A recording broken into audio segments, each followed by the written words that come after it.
Eh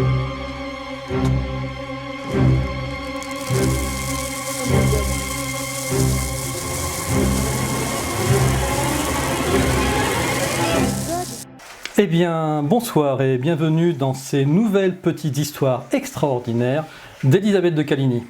Bonsoir Elisabeth. Eh bien, écoute, bonsoir, mon cher Antoine, j'espère que tu vas bien. Alors, on a une nouvelle image, je le précise. Je suis pas encore au point de ta lumière, mais ça va venir. Mais l'image, normalement, est plus nette. Ah, grâce à Voilà. Antoine, qui était la chef technique hors pair, faut le dire. Bon, allez, on passe au sujet. Alors effectivement, aujourd'hui tu vas nous parler d'anges, les anges de Coqueville. Qu'est-ce que c'est que cette histoire encore ? Alors, cette histoire, c'est un fait divers, en fait, qui est arrivé en mai 1986 dans une petite ville du Wyoming. Et il se trouve que ça a commencé par un drame qui aurait pu être affreux. Et puis, ça s'est terminé par un miracle. Voilà, tout aussi bête que ça. Et c'est ça que je vais vous raconter. C'est une histoire vraie, évidemment, puisque c'est un fait divers. Et c'est quand même pas banal. Mais comme quoi, on peut dire que il y a des entités supérieures qui se manifestent de temps à autre, de façon très exceptionnelle, ça c'est sûr, mais qui se manifestent quand même de temps à autre pour sauver les gens, et notamment dans ce cas-là, des petits-enfants. Voilà. Alors, ça se passe à quelle époque ? Alors, ça se passe le 16 mai 1986, donc il y a un petit peu plus de 30 ans. Donc, dans cette petite localité du Wyoming où il se passe jamais rien, il faudra me dire, hein, c'est le trou de campagne. Et puis un beau matin, vers 13h, très exactement, à l'heure du déjeuner, eh bien, l'ambiance calme et paisible de cette petite ville va complètement changer. Puisque, à 13h, un couple d'une quarantaine d'années fait brusquement irruption dans l'enceinte de la petite école primaire de la ville. Alors, cet homme, il s'agit de David Young, c'est un ancien policier, il a 47 ans. On ne sait pas trop la nature de ce qui l'a amené, qui a amené à son éviction de la police, parce qu'il faisait partie de la police locale de la ville, et il était remercié quelques années plus tôt. Et c'est ce monsieur qui va venir dans l'école avec son épouse, Doris, qui était âgée de 44 ans, et ils arrivent avec un grand panier, très lourd et très grand. Et à peine sont-ils arrivés dans l'enceinte de l'école, dans les locaux, qu'ils se mettent à crier « Ceci est une révolution !» Cette école est prise en otage, n'appuyez sur aucune alarme, ne répondez pas au téléphone et n'appelez pas pour demander de l'aide. J'ai des fusils et ceci est une bombe. Vous et moi seulement à 1 centimètre de la mort. C'est rassurant. Alors, il y a des gens qui sont là. Les enfants sont dans les classes. Il y a des adultes, quelques adultes qui sont là. Et qui sont stupéfaits évidemment parce que ils s'attendent pas à ça, hein. Et ils comprennent très vite qu'il faut s'attendre à ça parce que David Young, voyant le geste à la parole, extrait effectivement du sac qu'il vient d'ouvrir 4 fusils, 9 armes de poing et une sorte de bidon. Et lui et son épouse vont se mettre à ce moment-là à faire quelque chose d'assez étrange. Ils vont distribuer frénétiquement des tracts, des feuilles imprimées. Et l'auteur de ces tracts, c'est Young, qui se met à hurler que c'est un manifeste qu'il a rédigé, qu'il a intitulé Zero Equals Infinity, et il leur ordonne de lire. Alors les gens, prennent le papier en tremblotant, ils commencent à lire, et quand ils commencent à lire ce qu'est le texte, ils se disent mais ils sont complètement barjots ces deux-là, fous alliés, et ils savent pas quoi faire, ils sont assez pétrifiés, hein. Alors, les agités là qui sont devant eux vont commencer à parler entre eux. Ils discutent sur la stratégie à suivre pour faire la prise d'otage. Et puis, d'un seul coup, la femme, donc Doris Young, va se précipiter dans toutes les salles de classe. Des cours sont en train d'être dispensés et ordonner aux enseignants et à leurs élèves de se rendre immédiatement dans une salle qui est la salle numéro 2. Et pendant ce temps-là, David Young tire les adultes qui sont dans l'école en joue. Ce qui est le plus surprenant dans cette affaire-là, c'est que personne ne réagit. Les gens sont tellement pétrifiés que tout le monde roule. On leur dit, vous faites ça, ils font ça. Ça se passe tranquillement. Les enfants vont être tous réunis dans la fameuse salle de classe numéro 2. Il y en aura 136. Pour ce qui est des adultes, il y en a 17. dont 14 qui appartiennent à l'établissement, qui sont du personnel administratif et des instituteurs. Et les autres personnes sont des personnes qui étaient là tout à fait par hasard, dont le chauffeur d'un bus scolaire. Et bon, bah, ils attendent la suite, les pauvres. Hein. Et là, Jung, complètement débraillé, avec un regard complètement fou, va leur montrer une cordelette qui est attachée à son poignet, lequel est relié au panier, et ça tient par une pince à linge, tout ça. Et ça pue, ce panier, ça sent l'essence, mais à plein nez. On dépasse une sorte d'embrouillamini de fil électrique, des objets qu'on distingue pas bien. Enfin bon, bref, les adultes, ils ont compris qu'ils ont affaire à un fou furieux et que le fou furieux, il a quand même une drôle de machinerie avec lui. D'ailleurs, il va leur expliquer ce que c'est. Il leur dit que c'est un dispositif qui peut à tout moment exploser. Hein. Et pour cela, bah, il lui suffit de plier le bras, le fil va se tendre et tout va sauter. Alors pendant ce temps-là, sa femme, histoire de bien impressionner l'assistance, a disposé contre le mur toute l'artillerie qu'ils ont amenée, fusils, revolvers, et puis elle va prendre la parole à son tour, et elle va déclarer qu'elle et son mari, par l'acte qu'ils sont en train de commettre aujourd'hui, sont en train d'entamer une grande révolution qui va changer le monde, en précisant qu'une rançon a été demandée pour chaque enfant qui est présent dans la salle, et que le monde avec eux va changer. Et alors effectivement, c'est assez surréaliste leur plan. Et je dois dire que David Jung est complètement délirant. Hein. Alors il a décidé de réformer la société américaine dans son ensemble. Son plan s'appelle le Biggie. Sa philosophie repose sur l'idée que tout doit radicalement changer. La politique, tout ce qui existe en Amérique doit changer d'orientation pour permettre la naissance d'un nouveau monde. Et puis alors évidemment, il va expliquer que bah, lui il faut de l'argent, hein, et d'ailleurs il y a pensé puisque il a décidé, il leur explique bien que là maintenant ils sont en otage et que la rançon qu'il va demander pour son projet de révolution, bah, la rançon demandée pour chaque enfant, bah, c'est ce qui va lui permettre de faire, de réaliser son projet. Alors, il n'est pas arrivé par hasard dans cette école de Coqueville. C'est pas par vengeance hein, qu'il est revenu dans la ville de Coqueville puisqu'il en était parti après son éviction de la police. C'est simplement parce qu'il y avait un bon niveau à l'école de Coqueville. Les gamins étaient doués. Donc, il s'est dit, ça coûte plus cher un gamin qui est doué qu'un autre. Donc, je vais essayer dans cette école-là, je rapporterai, c'est sûr que les gens ont payé pour récupérer leur petit génie. Déjà, il fallait y penser. Et après cette histoire-là, on va apprendre que son plan ne prévoyait pas la restitution des enfants, en fait. C'est-à-dire qu'il pensait faire sa prise d'otage, se faire payer des sous, mais emmener avec lui après les enfants dans un endroit secret, retranché, où il pourrait les élever avec sa femme et faire en sorte que ces enfants deviennent ses disciples.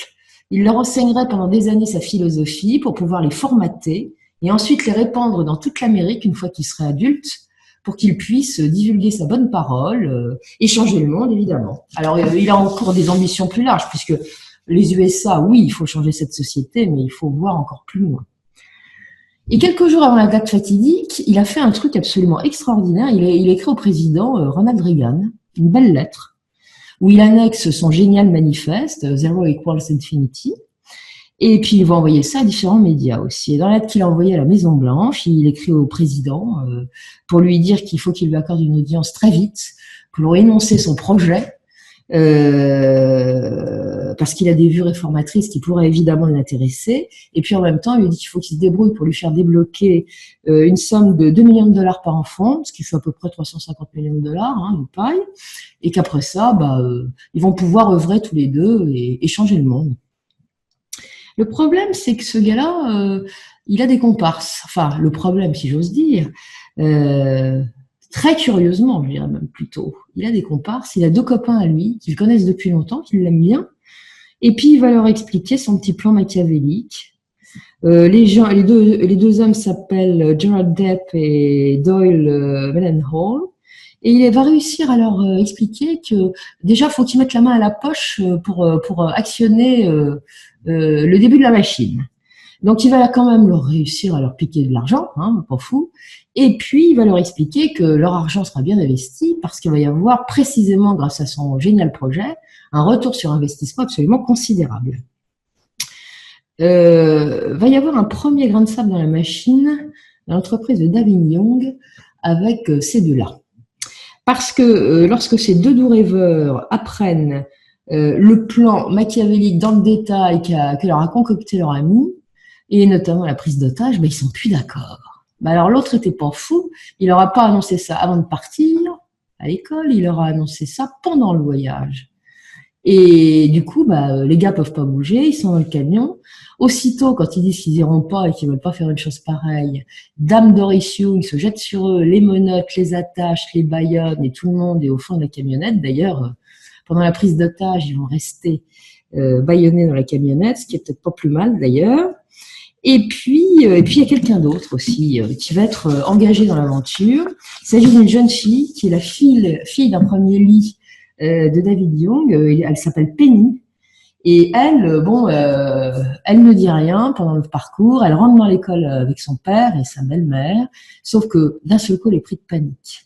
À peine a-t-elle mis le pied dans l'école qu'elle devient paniquée. Elle sait plus quoi faire. Elle tourne les talons et la voit qui fonce en courant jusqu'à la mairie pour prévenir en hurlant dans la rue que l'école vient d'être prise en otage, qu'il faut absolument on vienne à l'aide des enfants, qu'il y a une grosse bombe et des armes.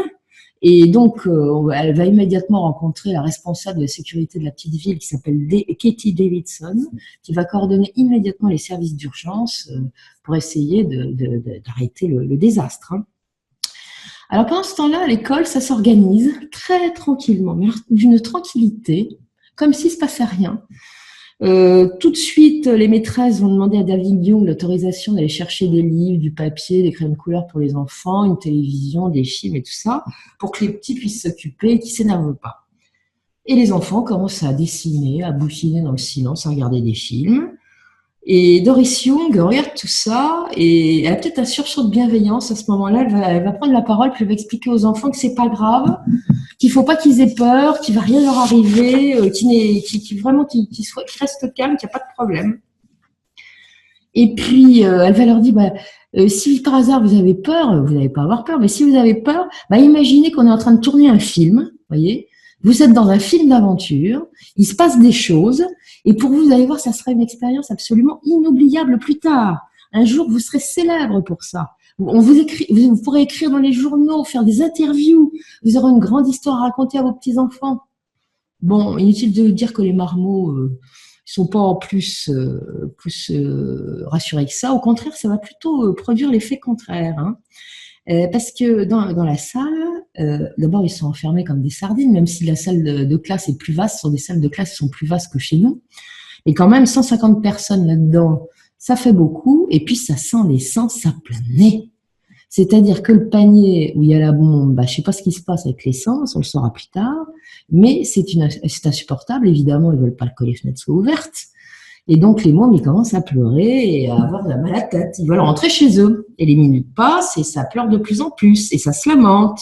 Et les profs essayent de calmer les mômes, mais ils n'y arrivent pas. Parce que quand un enfant a envie de chialer et qu'il n'est pas d'accord, vous pouvez lui dire tout ce que vous voulez, ça passe pas.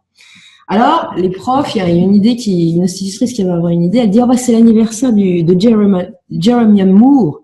Il a 7 ans aujourd'hui. On va lui chanter une chanson d'anniversaire. Allez, youpi, c'est la fête. Bon. Et ils se mettent tous à chanter pour l'anniversaire du gamin. Et puis, tant qu'à faire, David Young et Doris chantent Happy Birthday to you. Alors, vous voyez les preneurs d'otages, les instits, tout le monde qui chante en chœur avec le bon au milieu. Bon, sauf que les mômes, vous savez, on ne tient pas en place. Ils ont bien compris qu'il y a un chef là-dedans qui mène les opérations et qui leur pose problème, c'est David Young. Et instinctivement, ils vont venir se coller à lui. Et puis, il se rapproche de plus en plus, et puis il lui pose des questions. Alors, quand est-ce qu'on rentre à la maison? Qu'est-ce qu'on fait? Gna, gna, gna. Et l'autre, ça l'agite, mais alors complètement, il est un peu fou. Hein. Et au bout d'un moment, il supporte plus les enfants. Il commence à reculer, et puis d'un seul coup, il part en courant, il va se réfugier dans les lavabos. Il sort carrément. Mais avant de sortir, il demande tout de suite aux adultes de pousser les tables et les chaises vers les murs, et de laisser un espace vide au milieu. Il va pas sortir dans l'immédiat, il va déjà leur faire ça. Ensuite, il va se mettre au milieu avec son panier. Il va faire tracer un carré à la craie au milieu. Il se met au milieu. Et il explique, traverser cette ligne de mort et je commencerai à tirer sur les adultes, je tirerai sur tout le monde si je dois le faire. Et ça continue. Les mômes, ils continuent à bouger et les profs savent plus quoi faire. Donc, ils font asseoir les enfants en cercle, comme des Indiens. Ils leur disent réciter des prières. Et là, ça devient insupportable pour David Young. En entendant des prières, ça fait comme un déclic dans sa tête. Il se met à hurler. Il est dans un état d'agitation extrême. Il commence à délier le fil du cordon qui retient la bombe de son poignet. Il le donne à sa femme, il lui fait qu'elle le mette au bout du poignet et le voilà parti. Il ne supporte plus les prières, de voir les mômes et tout ça, donc il est parti au lavabo, on le reverra pas avant longtemps. Et Doris Young attache autour de son poignet la petite cordelette qui est reliée au détonateur. Et elle vérifie le dispositif du déclenchement pour voir si c'est bien en place. Et il va se produire un phénomène absolument extraordinaire. D'un seul coup, on voit les enfants qui lèvent les yeux en haut, vers le plafond, et qui prennent un air émerveillé.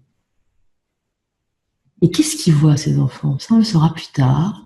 Ils voient sortir du plafond des êtres transparents et complètement lumineux, qui vont se mettre à planer au-dessus d'eau.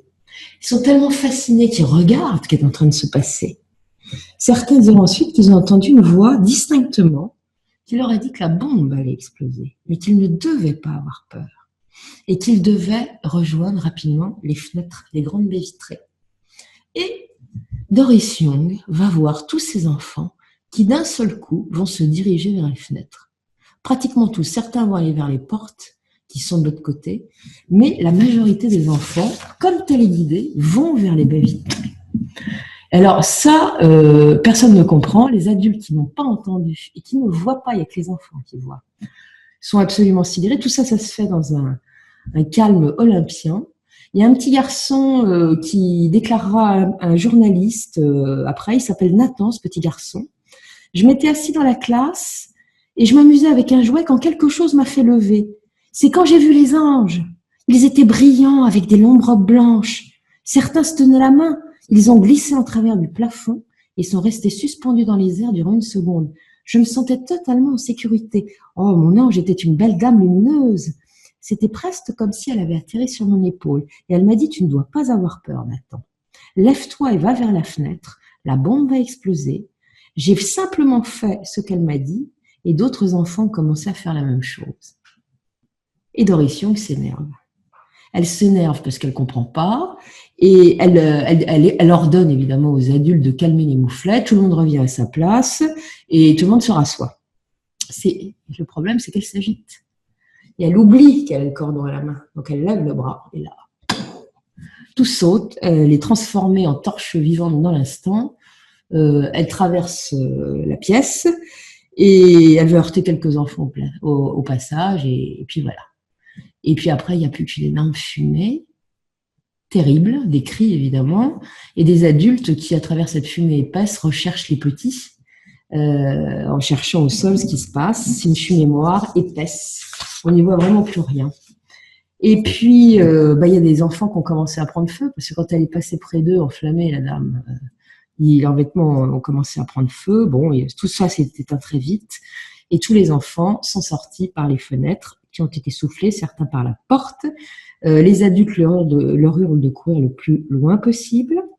Il y a des enfants qui vont pas réussir à sortir parce qu'ils sont trop petits, il y a un rebord et puis il y a les bouts de verre, donc il faut les soulever.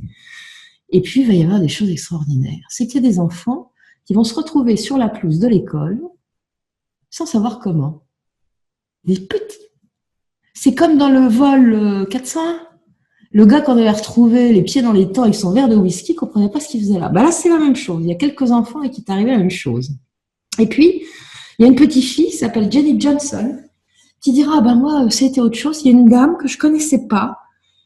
J'étais en train de ramper vers le couloir de classe, j'allais pas vers la fenêtre. Et puis, il y a une dame qui m'a attrapée. Elle m'a portée dans ses bras et elle m'a emmenée à l'extérieur. Et puis elle m'a dit, cours, cours, Jenny. Et là, il y avait mon grand-père qui était là et je me suis jetée dans ses bras. Bah oui, la famille était là, puisque immédiatement après la prise d'otage, tout le monde a été prévenu. Donc on a mis la famille à distance et évidemment, quand il y a eu l'explosion, bah, la famille s'est précipitée, a rompu les cordons de sécurité et les enfants ont pu être accueillis par des grands-pères, des parents et tout ça. Hélas, tout le monde ne va pas avoir la chance d'échapper au pire, parce qu'évidemment, David Young, qui est dans ses toilettes, va bondir comme un dingue avec une arme à la main. Il va apercevoir une personne qui est là. La première personne qui passe, c'est un professeur de musique qui s'appelle John Miller. Il va lui tirer à bout portant dans le dos, pendant que celui-là est en train de se sauver. Puis il y a une femme qui est blessée, ce sera vraiment la seule blessée. Elle est sur le sol. Elle gémit, elle peut plus se relever évidemment, et lui tire une balle dans la tête. Et derrière, il se suicide évidemment, classique. Dans les heures qui vont suivre, il y a la plupart des enfants qui rentrent chez eux parce qu'en fait, tous les enfants n'auront pas du tout été blessés. Hein. Mais quelques-uns sont emmenés à l'hôpital, c'est des petites égratignures, des petites brûlures, enfin, c'est superficiel. Certains vont avoir des petits pansements. Et bon, tout le monde sort le soir, il n'y a pas de souci.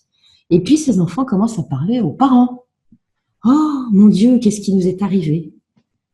Et là, les enfants commencent à parler. Il y en a un qui dit, et puis un autre encore, qu'un ange immense est venu. Et cet ange immense, il se tenait entre eux et Doris Young, et il a déployé ses grandes ailes juste avant l'explosion, comme pour les protéger. Puis il y a d'autres qui vont dire, il y a une dame souriante, une jolie dame, toute en lumière, qui est apparu soudain au fond de la classe. Et puis d'autres vont dire, moi j'ai vu ma grand-mère, mon grand-père, qui sont morts évidemment. Et puis les mômes, ils racontent tout ça de leur côté. Et puis il y en a d'autres qui ont vu des anges qui se tenaient la main, comme s'ils faisaient la ronde, autour de Doris et de son grand panier, juste avant que ça saute. Et tout cela, ces anges leur souriaient gentiment, tendrement. Et on aurait dit qu'ils allaient chanter. Alors les parents, ils disaient, mais qu'est-ce qu'ils ont? Qu'est-ce qu'il a, mon gamin? Qu'est-ce qu'elle a, ma gamine? Alors ils se téléphonent, puis ils se rendent compte que tous les mômes, ils racontent la même chose, avec des variantes, mais bon, c'est complètement fou. Et ils se rendent bien compte que les enfants sont pas fous, qu'ils disent la vérité, qu'on a beau leur dire d'arrêter de raconter des sottises, ils continuent à raconter la même chose. Et c'est quand même très étrange. Puis il va y avoir autre chose qui est très étrange, c'est quand on va faire l'expertise. Parce qu'évidemment, on va expertiser les débris de la bombe artisanale bricolée par David Young. On saura après qu'il a déjà fait sauter une bombe, qu'il a expérimenté pour voir si ça marchait bien sur un vieux bus. Ça avait très très bien marché, donc là, il était sûr de son coup. Sauf que cette bombe, qui est très sophistiquée, d'après ce que diront les experts, elle aurait dû causer des dégâts absolument phénoménaux. Mais elle n'a pas causé des dégâts phénoménaux. Et on va savoir pourquoi. Alors, qu'est-ce qu'il y a dans le panier? Au fond du panier, il y avait des boîtes de thon vides qu'il avait remplies de poudre, donc volatile. Il y avait 5 détonateurs. Sur les 5 détonateurs, il y en a 4 dont le fil est coupé, net, comme s'il avait été sectionné par une pince. Il n'y a qu'un seul détonateur qui était...